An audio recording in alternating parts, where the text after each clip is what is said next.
Hello, everybody, and welcome back to Astrology and Beyond. Today, with your host, Tatiana, also broadcasting for ANN, Archetypal News Network.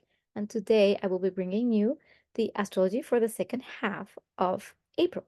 But first, please don't forget to like, subscribe, share. This helps the channel to grow and the messages that I have to offer to the world and the guidance to spread further.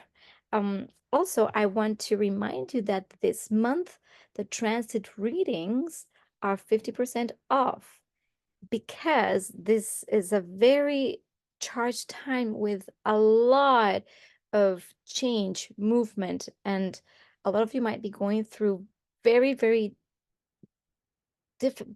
difficult challenges or changes. Others might be going through extreme kinds of awakenings, and there's all possibilities of things that can be happening this month. It's so much going on that I wanted to offer that guidance to the best of my ability to be affordable. So please feel free to check that out. If you are needing some guidance, this is the time that I think would be really great this year to do that. Okay, so with no further ado, let's jump into our month that is really, really filled with exciting astrological uh, alignments. Now, my Mercury retrograde brain is still it's still retrograding. So okay.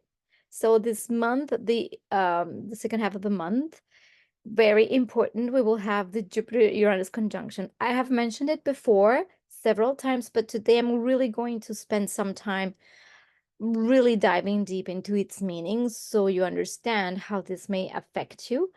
And we're gonna have the full moon in Scorpio. Mercury is finally going direct at the end of the month, April 25th. And then we have the ingress of Venus in Taurus and Mars in Aries. So all of this we'll be talking about. So sit back, relax, grab your tea, and let's look at what's going on. So, well, starting the month, starting the, not the month, the second half of the month, we have still a big stellium in Aries here, as we covered last time. We're still dealing with the themes of independence, of realizations regarding our potential, our drive, our desire to be who we are in the world. So that's still very active. Mercury is still retrograding. So at this time, we're still dealing with the realizations around certain wounds, especially because Mercury is conjunct Chiron. So this is a perfect time to really dive deep into realizing what has kept you from moving forward with what you really truly desire in your life, with your soul's purpose. And as Mercury retrogrades, it will be also touching back on Venus. So we'll be seeing a lot of themes of relationships coming back, maybe old relationships to be closed, maybe relationships that bring some painful points and realizations that will help us then break through into something new. But it might come with some difficulty for some of you. Again, this is not necessarily touching everybody's chart in the same way, as we know. Um, so we will be having that. So at the beginning of this week on Monday, perfect time to sit with your journal and really see what's going on in your mind. What are the blockages you've been having? What are the difficulties? What have you not spoken up about? What are the things that truly matter to you? And this is a time to really sit with yourself and take some stock and inventory of what really truly matters to you, because we're about to have enormous breakthroughs. Um, and I think this is a good time to take time for that, especially because with the retrograde energy, well, usually there's a slowdown almost, and that's why the mind gets confused. It's not the time to be doing a bunch of stuff and putting out ideas and moving forward with projects. And this, it's more the time to review what we have done, review what we really want in our life, and also make a little bit of a triage and go with what's really truly important. I keep getting this. It's like, let's narrow it. It's simple, it's straightforward. Mercury in Aries, it's bullet pointed. It wants something very simple and clear. And you might even be receiving this um insights where you can really see these are the two things or the one blockage that I've had. And now it's time to repatterning, to recreate yourselves by relinquishing those fears, those deep-seated soul fears that are represented by Chiron. So this is one of the main pieces at the from the first week, is to sit with that as this conjunction is already starting to happen, which is what we will be talking about next. Well, not quite, because we do have Venus, sorry, it's the sun entering Taurus. So happy birthday to all the Taurus people. And for those who are having their birthday on this day, oh my God, your life is really, really about to change in enormous ways. This year, it might be a year of extreme expansion and revelations and freeing yourself from something that's been stuck. So this is for the the people who have their birthdays around this date. Like, wow, you're gonna have a lot to be looking forward to. Now, Taurus, as we know, is the sign of stability, is the sign, it's a fixed sign. It it's a sign that represents all the resources that we require to live, to be stable, to feel safe, to feel that we have everything we need. It rules over food, it rules over the earth, also the senses, sensual pleasures. It's the pleasure, it's a Venus ruled sign. So again, it's the spring and the summer and the expansion of the flowers and it's the fruit, it's the abundance. That's Taurus, and it's luscious and it's feminine and it's magnificent. So with the sun entering Taurus, we might be more connected to that need or that sense of wanting to be stable, to feel grounded. And this is a good time precisely to be grounded, being grounded in reality, spend time in nature, walking bare feet. I've been doing that every day for the past couple days, really feeling tired and the need to recharge myself. So I've been literally sunbathing and going out just to walk for a few minutes. It doesn't have to be long, but this connection with with the energy of your feet and the energy centers that are in your feet, when you connect to the earth pulls that energy down and it supports you. So you see, it's important to take these symbols as part of the dynamics of your own creation.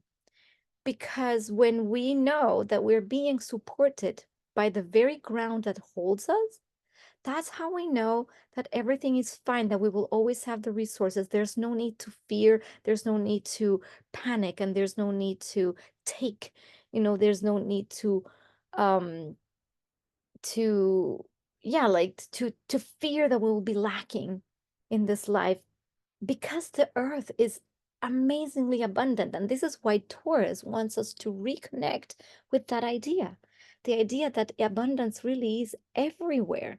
So if we've been having issues with abundance, this is a very good time to see if our own identity has been linked to themes of lack or fear, that because there's a system that doesn't support us, which is mainly the themes that we're going to be seeing exploding, is the system does not support the well-being of humans and the resourcing. And that's also why there might be a lot of revolution happening. And that's why we have so many issues happening right now with farmers, with everything having to do with the land.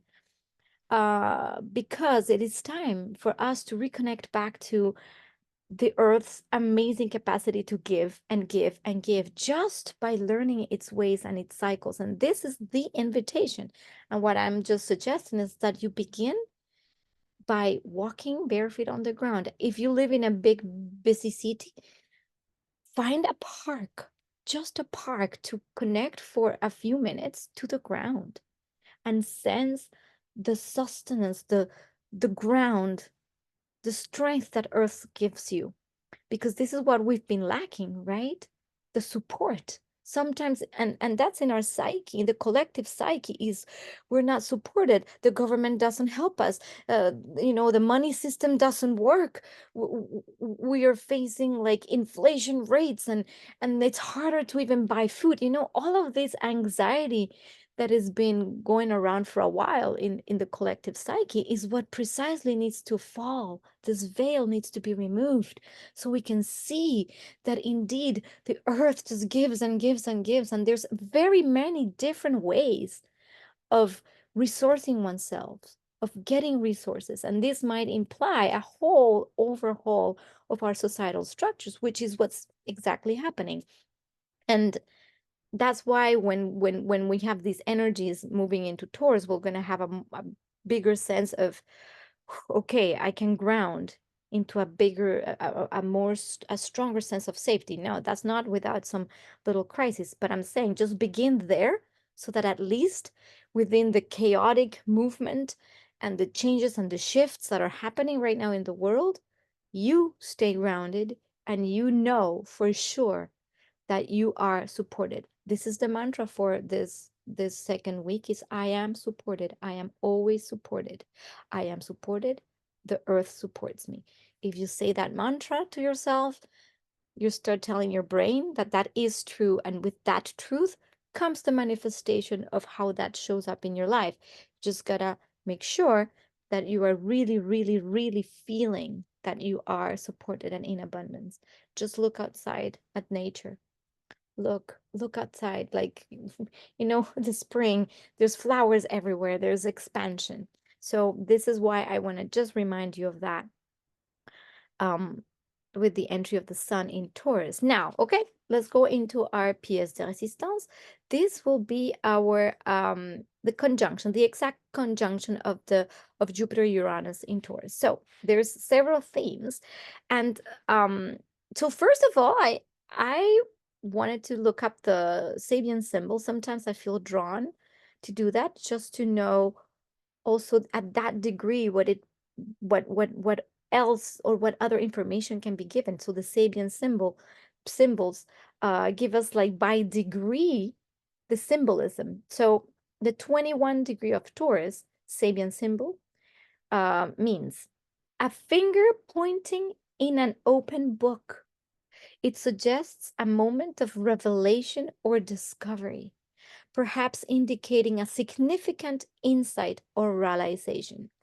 And this is totally connected to the theme of Jupiter and Uranus in this massive awakening. Again, it's like seeing behind a veil where we had not been able to see before, that there was a very big expansion in consciousness. This is our quantum leap time.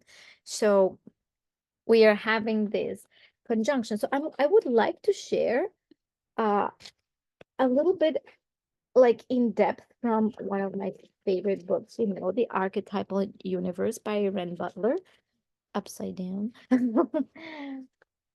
Because he goes really in depth with the pairings, the planetary pairings and their meanings, and there is a lot to talk about here. So when we have a conjunction, the energy expressed of the planets uh it's neutral. It can go either in its shadow form or in its light form, and it also depends how we as humans internally process these energies, more than, oh, it's out there. And yes, transpersonal energy, which is very present right now, means it's beyond it's moving us. It's the cruise ship we're on. We're in the pool, in the cruise ship, so we might have some agency in the pool, but the cruise ship is moving along to a very specific destination, and we are being swept with it. So this is why it's better to surrender to the currents of the changes and move with the waves of change that are pulling us into this reconnection back to earth, back to natural cycles. This is really the essence of it, is the reconnection of that feminine essence, the yin. We have been trying to reconcile the Mars energies and the Venus energies, the sun energies and the moon energies. We're really trying to balance back the being. So when we assert ourselves, we assert ourselves with with compassion. It's not about war and fighting, it's about fairness, it's about justice, it's about the well-being of all that is. So these are a lot of the things that are really the themes that are calling us to to be aware of. Okay, so Jupiter Uranus. So in its most light side, it means dramatic breakthroughs and quantum leaps, sudden unexpected openings and awakenings, exciting feelings of freedom and space, illuminative or Promethean type of ecstasy. You know, Prometheus that stole the fire from the gods and freed humanity, gave the fire to humans, and then humans had the capacity to, um, well, to do all that fire was able to do. It was giving them knowledge. It's the representation of giving divine knowledge to the people. So that's why this is related to the the the the enlightenment, or to the times where there was yeah, like the, how do you call this the yeah, the words is escaping me. um I have it in Spanish. Well, anyway, when we were having all the freedom and freedom movements, and yeah, I think it was the enlightenment. I don't know why I'm calling it like that. I have, it escapes me, but anyway, the illustration, that's what it is it that, or that's the Spanish? Well, anyway, so basically when finally people are starting to realize, oh my gosh, there's more to life than this, than, for example, the religion was saying this is all you have, and then science comes and says, no, look, there is a bigger picture, there is more to be seen than just what the religion is telling you to follow like sheep, right? It's kind of the same energy or the same idea, that we're breaking through into understanding things at a much bigger level than before. um so that's the type of Promethean awakenings. Now, um, let's go a little bit deeper on that. Feelings of heightened aliveness, access to new layers or realms of experience, transcendence of petty problems and attachments, urgence to share one's light, the light at the end of the tunnel, the pearl of great price, daybreak everywhere, the eureka moment. Feelings of universal redemption, collective epiphanies and awakenings, a sense of shared credit, breakthroughs that benefit everyone, an experience of the people and environment around one vibrantly coming alive. The ideals of higher emancipation, freedom for all, freedom through education. The truth shall make you free. The ideal of not selling out, urges to liberate as much as possible. So you see, this is all really themes of freedom, of finally freeing oneself. But sometimes we think that freedom is something that it's can be attained only from oneself to the outside. Almost like, well, the government is oppressing me, I'm not free because something outside. But in reality, freedom is an internal state of self, knowing that we are free beings, and as souls we are free, we are free souls. And it's that understanding that's going to start sinking in. Well, because we kind of know, I mean, I don't know you, but that there is something beyond this realm. And I don't know if I've shared before with you here, but when I feel like a little bit like too confined in my body in on this planet, I tend to think about things like, okay, what's happening in Andromeda? You know, like, well, the universe is so vast, and not just the physical universe, but also the the dimensional universes. And that's when I go and see things like stories of near-death experiences and things like that that reassure me that okay, there's so much beyond. Of course, aside my own all my own personal experiences with deep spiritual awakenings that I've had in my life. But again, we're human and I'm still in this body and I still get trapped by my ego self and identity. And that's when I tend to remind myself there is so much more beyond this realm. So it's really important to be connected to that and knowing that freedom is essentially that quality, the knowingness that we are unlimited souls in a divine play of interplay of cosmic and multidimensional existences. So that makes us be much bigger, think bigger. Um, and also, I call like the little petty problems of our world the sandbox, like, oh, a government, the boss, this, that, the little problem, the taxes, this becomes so menial, so small. And this is why these awakenings can be very freeing, and we need to ride that wave at this moment. Now, what could be happening with this conjunction is the shadow side. The shadow side might be also bleeding through, and the shadow is a tendency toward manic and impulsive excesses, overdoing things and going too far, an inability to tolerate any level of structure or commitment, unrealistic urges for freedom outweighing all other considerations, an unwillingness to cooperate with others, flippant arrogance, unbridled eccentricity, an unreliable and impractical nature, ongoing wanderlust and impatience, irresponsible or ineffectual rebellion. Um, and so to this effect, I'll be talking a little bit more after when we look at the square to Pluto that's happening, because the danger at where we're at right now in the world is that the oppression that's felt and the war and the difficulty and everything is so heavy that there might be this bursts um of false idols to follow. And I don't know why I think about like when the Jewish people went to find the promised land and then and were lost in the desert for 40 years. It's this kind of like we might follow an ideal so far that we might never really know exactly what this ideal is. So following something that feels this is the ultimate truth and that's it, where the truth will set me free, but without the practical, groundedness where you go, okay, how will this really benefit everybody? Or is it just another paradigm, another ideal that is utopian, but it's a utopia without ground?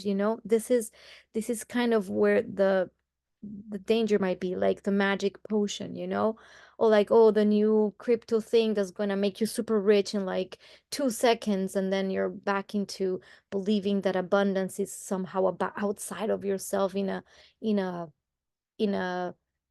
in a bunch of numbers in a computer, those kinds of things that take us really far off into believing that that's what's going to free us. So this is why it's very important to be very grounded, not only here on earth but also in our own sense of self and our the spiritual guidance, what's in here. So this takes me to the next theme, the archetypes and spirituality of this combination. The eternal child, Prometheus unbound, fortuitous escape from the underworld, the theft of fire to give to humanity, slaying the dragon, capturing the golden fleece, turning lead into gold. This is the alchemy. The resurrection, the return, the sudden joyous turn. Satori enlightenment, the Roman day of joy at the vernal equinox, which later became Easter, when disguised celebrants had free license to do and say things normally unacceptable. Icarus and Midas. So we will talk a little bit about Icarus too, because what can happen here. Let me see. Hold on, because I'll be sharing a little bit with Pluto. Okay. I'm gonna be looking at this again. So what's happening here, it's also that this conjunction here is happening at the same time that the sun is squaring Pluto. So it's the sun in Taurus is squaring Pluto. So this is where things can get a little bit tricky, because there's such a desire to there's a desire to break free from something, and our identities, or the identity even of the world, of society at large, which is represented by Pluto in Aquarius, is being refurbished. And as we move into all this new unknown, unbound, more freeing territory, there can be deep ego attachments to the known, like the known identity, which is what Pluto is trying to blast in this square to the sun, not without the crisis. When they're taking something from under your feet, even if it's for your own good, you will attach to it. And that's why we talk about the identity crisis when Pluto is squaring the sun. And maybe there's such a need to exert power in order to control, because we're so afraid to be vulnerable. This is the fear of being vulnerable creates these layers of coping mechanisms that are represented by Pluto squaring the sun, which is the need to be seen, the need to be powerful, the need to do what you want to do the way you want it. And that's final. It's the me show, you know, it's like it's me and I don't care what anybody says, and it's this way and it's my way. And these shadows will come up to tell you, hey, it cannot just be your way. It's who are you? It's not your ego. Who you are is the soul connection that wants the better of all. So you need to like chill that squirrel and and look where you are still too attached to the way things you think things should be, and also the need to be seen and approved, and look at me, this is, you know, th- this is this is going away, right? And a little bit about the myth of Icarus as well. Well, this is a little bit what I've sensed, this energy of this conjunction to have is almost when I kind of got this image and I was like, wow, this seems like somebody tapping into some knowledge, some further, wow, expansion of some kind of scientific breakthrough, and they just suddenly see and know and know. It's like you touch into the ethers and suddenly the ethers tell you things that you didn't know. Again, like a not like a near death experience. If you have seen any of those videos or read any book on it, it's like, wow, it's like tapping into something so vast that your mind just explodes. And it's also the expansion, is almost like seeing finally, you know, it's like getting to that last step where it's like you can see this big expansive field where like, oh my gosh, I was in this cave, a little bit like also the Plato's cave, you know, it's like when you're inside the cave, you can also perceive what you see, the shadows in a wall. The so the shadows in a wall is all your reality, is all you know. But once you go out of the cave and see, wow, those shadows were actually people, and it's a different reality. And then you're like, your whole worldview changes. This is what we're facing right now. So whatever breakthroughs you're having at a personal level, this is happening. Whatever breakthroughs are happening in the world, maybe in the realms of science, of technology. And yes, technologies are coming like this, you know, with all the AI talk and stuff. And again, fear thereof might promote fearful outcomes, or responsibility and the enjoyment of being able to use maybe new tools that are coming to us to be able to help free up a little bit of the load of you know, the working. And again, these are all theories, but I with the way things are going, there's going to be many people that are going to be working with exciting new technologies or new ways of doing things so that it gives more time, more freedom, more possibility, and more equality, because that's precisely what Pluto is trying to do. Now, where it's tricky and dangerous is where then there's greed and power gets in the mix. And that's why technocracy could be one of those shadow sides where suddenly we see that there is a way to manipulate people with these technologies. And then, so that's kind of one way these energies could show up. So what's important is to use everything with extreme caution and responsibility, knowing, oh, this great new thing that's coming up. Okay, let's review it. Let's see if it's all that good. Let's be responsible with the use of these new technologies. And, uh, for for example, in the ancient times were Atlantis, and if you're listening to this, you might go like, "What are you talking about?" Or you know exactly what I'm talking about. But um, Atlantis is said to have been destroyed by its own technological advancements. And this was a very advanced civilization that lived like upwards of, I don't remember exactly, but 40,000 years ago and 12,000 years ago, it disappeared. It sunk to the bottom of the ocean. It's again, it's a myth. It's the myth of I mean, it's still a myth because there's no exact proof of it, like proof. However, there's many discoveries around that, and I do believe that that is indeed is truth, and that we're giving another, let's say, opportunity to not go that route, to use our technologies with wisdom. And this is part of this whole energetic uh, new imprints. Is technologies are coming, new breakthroughs and genius minds are going to be putting out a lot of stuff. And it's up to us to use it with discernment and with wisdom, which is part of this whole thing. Even free energy might be one of those things that we might be seeing coming in the near future. Now let's hope that the powers at play or don't just hoard it and use it to control people. So the myth of Icarus is also part of the shadow of the conjunction of of Uranus and um, Jupiter.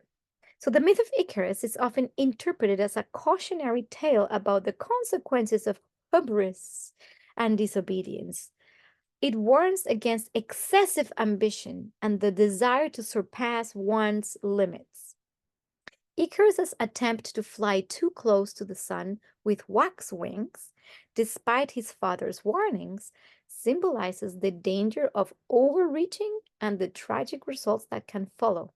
It teaches the importance of balance, humility, and heeding wise counsel. So this is exactly what I think is the main lesson or the main awareness to have, is that it's great during these times where we might have a lot of breakthroughs, ideas, ideals. We might be feeling like we're at the top of the world, like we're Leonardo DiCaprio and Kate Winslet in the Titanic flying free. That's the feeling we might have, that we're capable of doing anything, putting that pair of wings, and I'm gonna go further than we should, and not be grounded, not be procedural.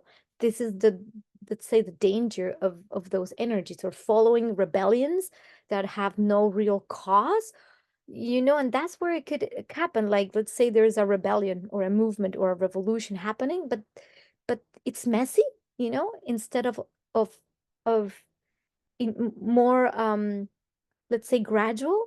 It could be something very explosive, again with Pluto in the mix, following maybe leaders that are still wanting to fight a holy war, let's say. And we'll see this in the themes of having this this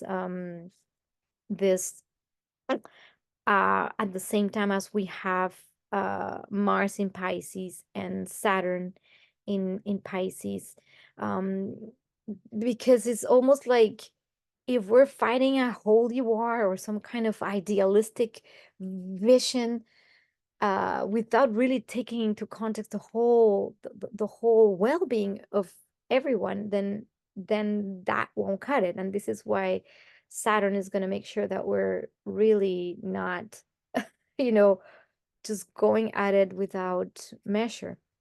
Um, so the myth of Icarus.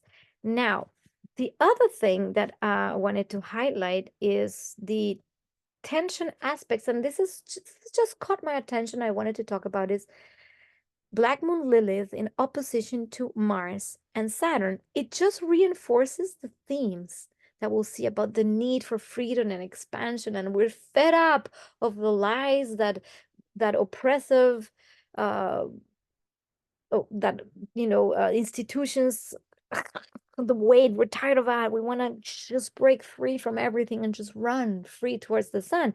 And Lilith also exemplifies this. So Black Moon Lilith, in this opposition, for me, is this kind of is the wisdom of the warrior woman, you know, it's including the feminine when we're going in a direction of assertion. And the feminine always wants to contain, to nurture, and not just go mindlessly towards things, right? So this opposition suggests that tension that may manifest as a struggle between the desire to assert oneself boldly and the urge to rebel against traditional structures and expectations, which is Saturn, right? While having to face the fear of rejection for the sake of authenticity. And this is like the big piece. It's a call to assert oneself authentically while also embracing vulnerability and sensitivity. So you see, this is why this image speaks to me as that Mars in Pisces is this fluidity. There's not really exactly a why. There's something bigger, brighter.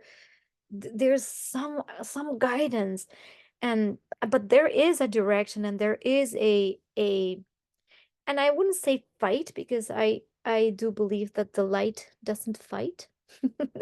That came up the other day, and I thought this would be a great meme. The light doesn't fight. And why am I saying this? Because this is the time um to reverse the beliefs around the other being the other outside of me, and being like, how much love, compassion, which is all Pisces themes, can I have for everything alive, that I will share my light instead of fight with you, right?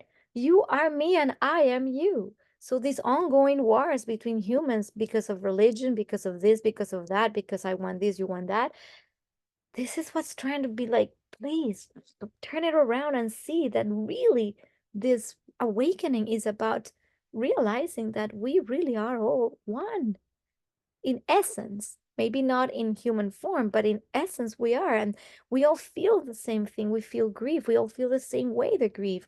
We feel joy. We all feel joy the same way.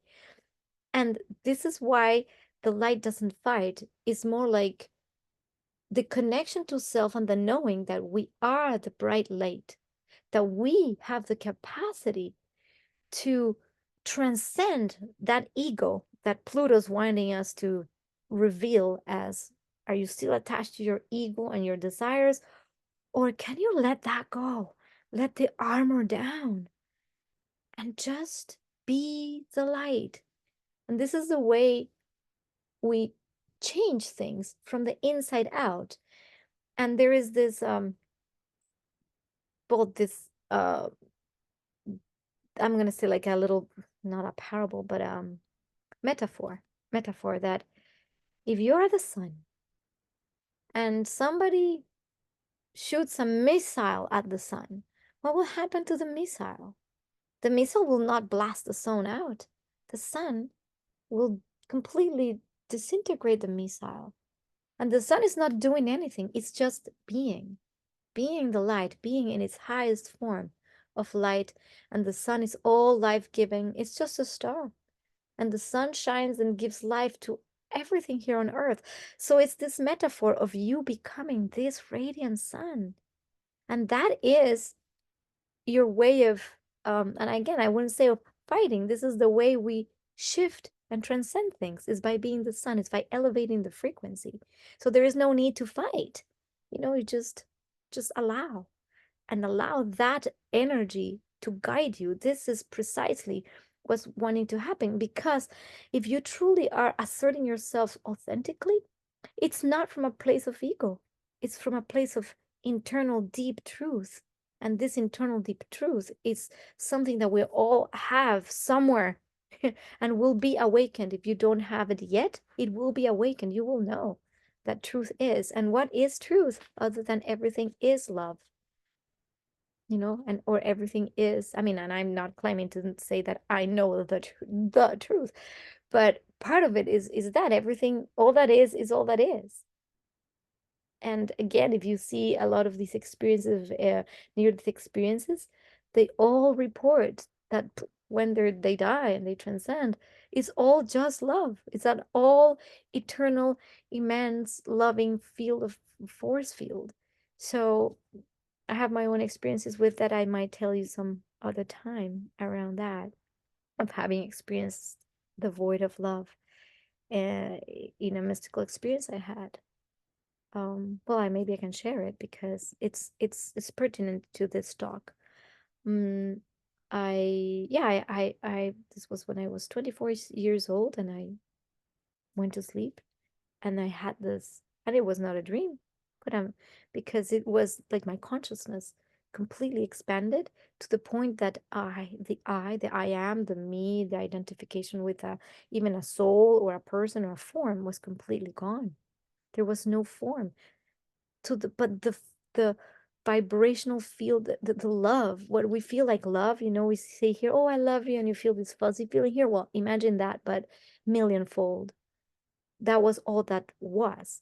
And because I wasn't an I or an observer, I couldn't, well, I might as well have never come back to Earth, or to the awareness that I exist here in this planet, and I have a name and I have a body.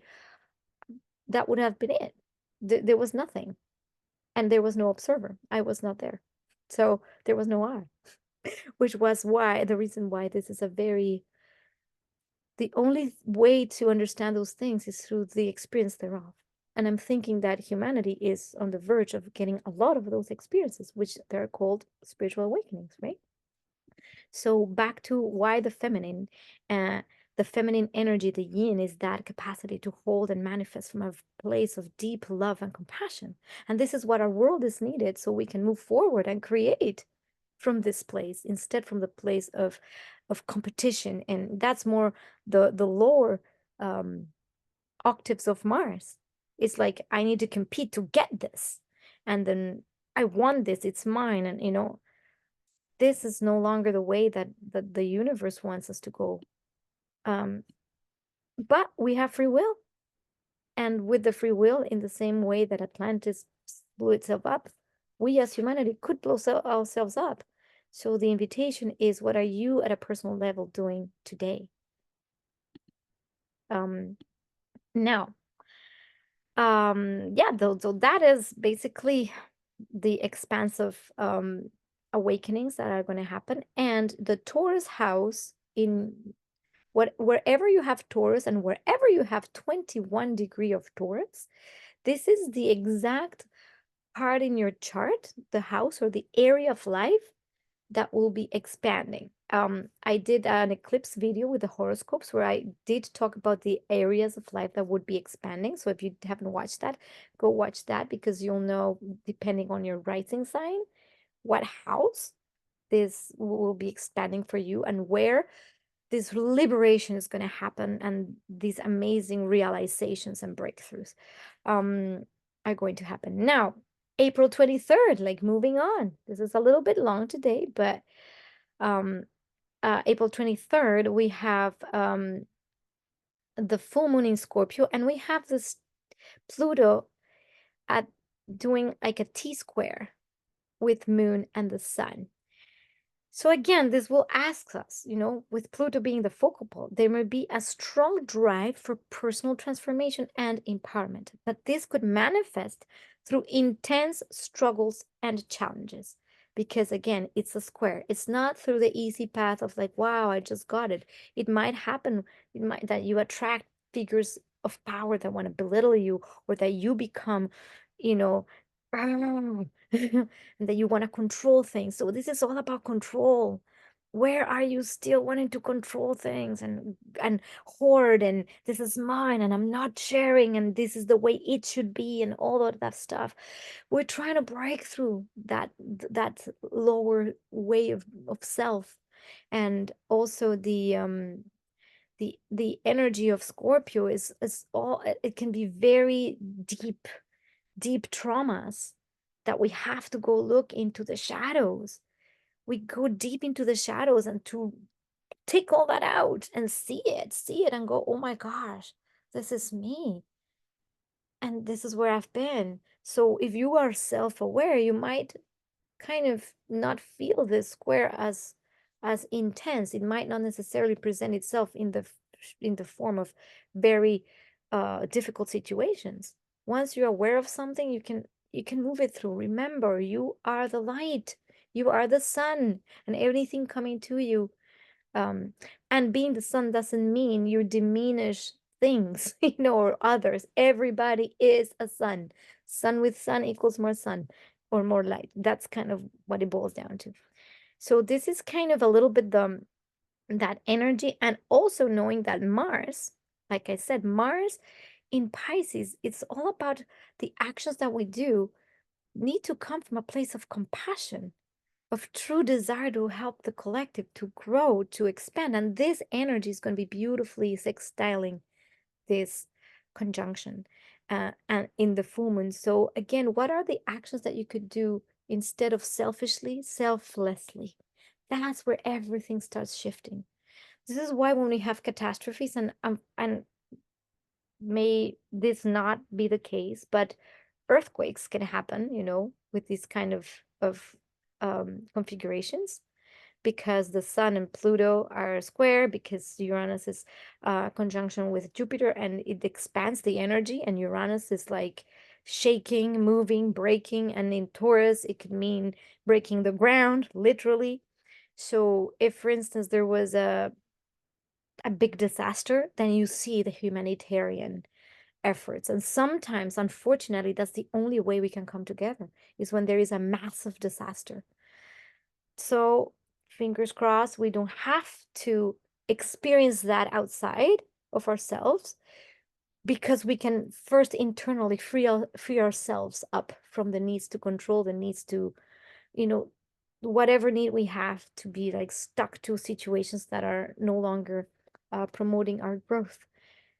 And if we collectively do that, then it doesn't happen outside. It's all shifting inside, right? Remember, you are as powerful as anybody in the world by doing something inside of you. You have as much agency over any decision that any leader in the world could do by just doing this inside of you, shifting things inside of you, and raising your frequency, your vibration. So this is a little bit of that struggle that's going to happen during this full moon. Um, and also having Venus conjunct Chiron is, again, will and in conjunct to Lilith. Again, it's the desires to break free. And relationships might be really strained at this time, and the pain that we've felt by being hurt by others. This is part of that too, is can we forgive the hurt? This is an opportunity, because others will try and hurt us, and we might come to the realization that maybe painful the experiences we've had in relationships with other. Everything is relationship in the universe. Everything is an exchange of energy. And this will be highlighting the places where these exchanges with people were painful, and where we couldn't experience the pleasure of, or the love. Venus and Chiron is like, where have we been devoided also of the pleasure, you know and in Aries, like we say, it's like, it's bold, it's brave, it's that warrior energy. And the feminine is this wounded part that got completely squished. And the feminine is trying to rise and say, no, we not only feminine as in women, but the yin energy. Like, please, let's stop this nonsense of attack and come back to nurturance, to vulnerability. And where have we been completely wounded in the feminine? This is a beautiful time during this full moon to see those themes, especially women. If you are a woman, you have a womb. And if you have a womb, you can trace back to the very first human. That's how big it is. You know, that everything, every womb has linked, you know, back to the mother, to the great mother. And by healing the feminine, the lineage, by forgiving why women had to, when men were fighting wars and women were left by themselves to fend for themselves, they had to be tough. They have to be, they had to be almost like masculine women because they couldn't just be in the pleasure and the beauty of the sensual. And this is what thousands of years of war have brought onto our planet. So this is the time to heal that too, for everybody. Everybody, anyone has feminine energy within them, because you also, even if you're a man, you came from a mother, so you also have that imprint. So the invitation here is to heal that, is to see where, how is the relationship with the women in your life, whether it is your mother, or if you're a woman with sisters, with children, and see if you can soften those edges and reclaim the strength from a vulnerable place. And this will be a very different kind of feminine that will be emerging in the planet. So remember, you have the power to change the planet by you changing inside of you, and the fractals ripple out into the universe or the multiverse. And if you understand what I'm saying, it's because you really are tapped into this. And if you don't understand it, it's okay. You will probably get there at some point when but if you're listening to this, you probably wouldn't be listening to this if you were not ready for this information to come. Okay, April 25th, Mercury goes direct. And again, like all themes that have been happening, finally Mercury going direct is like, oh, things are more clear now. However, Mercury will be um going through its shadow phase, again conjuncting Chiron and Venus again. So these themes will still have some time to see, to process the information, the insights that we've gathered, to move forward and release whatever, or heal whatever we have been healing around the topics of relationships, the feminine, um, and what I just mentioned. So Mercury direct at least gives us now the opportunity to be more, to start moving forward and to implementing our ideas, and with our new found understanding after this breakthroughs, the new us, or the new self, can move forward with the new loop of evolutionary um, current. And with assertion, again, remember, Mercury wants to assert, and in Aries, it wants to assert, it wants to speak truth. And because it will going back again to Chiron, is where are you not speaking truth? Where have you been silenced? And why are you allowing yourself to be silenced if what is true for you is fundamentally true, right? Okay, so that is that. And not only that, we have Neptune conjoining Mars. And when Mars conjoins Neptune, that this is not only Mars in Pisces, this is Mars in Pisces on steroids. Because now that energy of compassion and doing the things for the betterment of all is gonna amp up. And that's what I'm saying. Hopefully this doesn't have to come through a tragedy, that people get together to really help each other, because we are all humans on this earth and we share this earth together.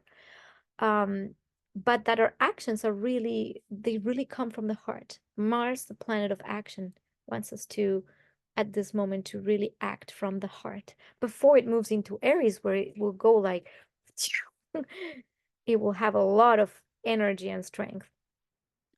Now, The last things going on is April 29th. Venus enters Taurus, and with the entry of Venus in Taurus, we have Venus finally going out of a sign where she's not really happy. Venus not happy in Aries, um, and goes into a sign where it is at home. Venus rules Taurus, and it will just bring more the capacity to be in the pleasure, to feel the pressure, to pleasure, to see beauty in everything, the sensual pleasure. It's time to, oh, some self-love, it's time with Venus there. Just if we reconnect to the feminine, it's that place where you can, if you've been, especially if you're a woman, if you're fighting all your life, this is the time you can say, no, I'm going to take care of myself. I will cherish my body. I will love my body. I'm going to take a bath. I'm going to take it easy. I'm going to go slow. I'm going to put my hands on the earth. I'm going to see the flowers grow and then embrace this energy, because this is the true essence of Venus. It's that beautiful connection to earth. And Mars enters his sign. So again, there is almost like this new rebalance, because Mars is now in a sign where it can have assertion and action. And again, if we have done the healing of that masculine in the previous month, where we were talking about the wounded warrior, the wounded masculine, and we did the wounded feminine, and we finally reconcile those parts of ourselves, which was where I could not take action and where I had to be too strong, to survive. If that's been reconciled, the new energy of Mars in Aries and Venus in Taurus is like this recalibrated self, which will give you the capacity to go after what you want, to to to set your goals with more authenticity, and also do it with a certain sense of like pleasure. Now, there is something going on here, which will also highlight certain relational difficulties. Is Venus is squaring Pluto. And this is where not all things are always that easy. So I'm going to read to you from the archetypal universe the Venus Pluto in its shadow form, where this is how it might present for a lot of you.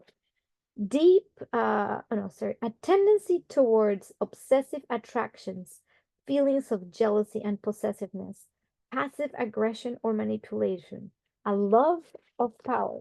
And this is why it's very important to do this healing Venus, um, before the square, because the square will really highlight again, where are we too attached also to things, material things?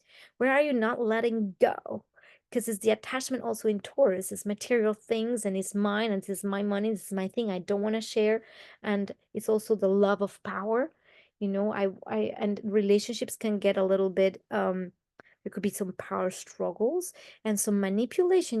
Venus with Pluto can be very can highlight where we are manipulating instead of being authentic. So you see, all these things will come out to the surface again and again and again, so we can relinquish the lack of transparency, because with Venus Pluto there could be a lot of that graceful, manipulative energy just to get what you want. It's like when you think about things like um the royal family in England and all those intrigues and this, that, and that, and there's power here, and then we manipulate and we use this person for this and that. All of that stuff might be coming up to the surface, and in your own life that might be also showing up for you in certain ways. This is also where we might need to detach ourselves from possessions, you know because Pluto wants us to also evolve. So there might be a crisis there too, a crisis in the identity, and a crisis in our values and beliefs, and in our values, what we value. might be completely different now. And Pluto wants us to change our focus from what we value, even the materialistic focus. The materialistic focus of just wanting more and more and more stuff. Whereas we're trying to reconnect back to a very different type of abundance and resourcefulness. And that's what evolution wants for us. And again, it might come through experiences that are not very fun. Um, because with that, we can have overbearing sweetness or friendliness, and manipulatively yin style passive forms of aggression, a pushy or obnoxious aesthetic, a love of power, power infatuation, urges to control one's friends and loved ones, intense projections damaging one's friendships. So during this time, let's avoid the projection game and be really, really aware of where things are coming from us. Where things were originated. This is why this whole time of this second half of April, as much as there's going to be a lot of breakthrough and expansion, there's also an ask to take responsibility. So it's not about pointing fingers, and I say this a lot, it's about taking responsibility. Where did this come from? Where did this originate? And for those who are doing that inner work, this might pay off in like an immense soul realization. And for those who are just still kind of giving a blind eye to stuff, this might not be very fun time. But in the end, the good thing is, even if it's through a crisis, in the end, it always ends up in a big breakthrough, in a big new expansive form of being. And that's what we want. We want to access the higher octaves of this. So with this, I am going to finish this video because this is very, very long. And I know I've been recording very long videos, but the astrology has been very intense, and I want to make sure that you get all the nitty-gritty information, everything that can help you navigate it. And again, if you need some personalized guidance, transit readings are now 50% off, where I will go through what's going on right now for you and how to move through these transits, especially if you're having a difficult time. And other than that, remember, the light doesn't fight. And you are the sun. And if everybody's a sun, everything's a big sun, and then everything's a big light. Simple, right? I love you, and I'll see you very soon next month, hopefully with enormous breakthroughs for all of you. Leave me comments. Love you. Bye.